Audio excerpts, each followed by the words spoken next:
Hi, I'm Marley. I'm the CMO of Badass, and I'm here to talk to you about labels.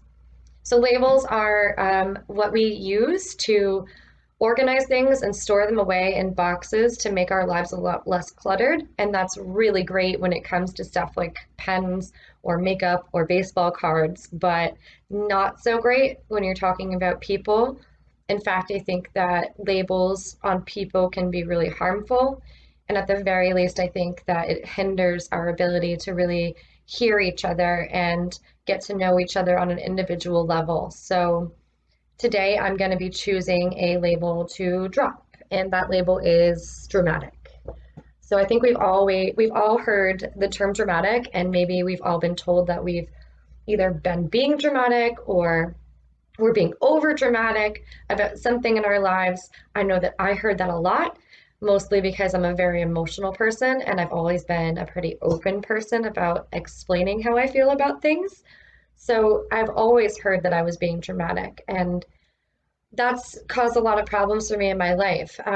Mostly because everybody deserves to have their feelings be heard and at least be told that those feelings are valid and not swept under the rug.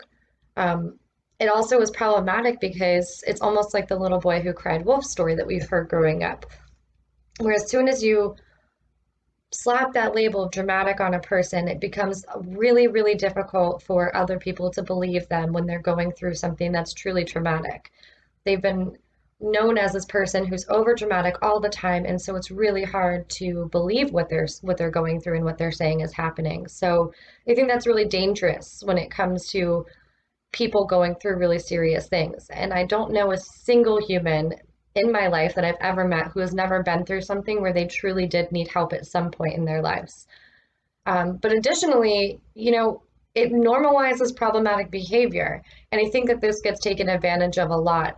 People who know that someone they're dealing with has been labeled as dramatic, and so they can kind of get away with treating those people badly because people aren't going to believe them when they do talk about what happened. Like in my case, I'd been through an abusive relationship and I'd been labeled dramatic. And so it was very hard for people to understand and listen to me that something was very wrong. And that's a dangerous position to be in. But also, as a victim of non consensual pornography, I'm told all the time that I'm just being dramatic about something that truly does harm me. And it is very difficult for me to get through. So I think that this label has belittled a lot of my experiences, especially in the eyes of people that I really needed support from and from communities that I really needed support from. I think that it's incredibly important that everyone realizes that we all cope with our experiences differently and feelings are valid. And some of us are a lot more open with sharing those feelings. So just wanting to be open and expressing how something or someone is making you feel, it doesn't mean that you're being dramatic. It means that you're allowing yourself to be vulnerable. It means that you're allowing yourself to ask for help. And it means that you're allowing yourself to bring in support and get that support that you need.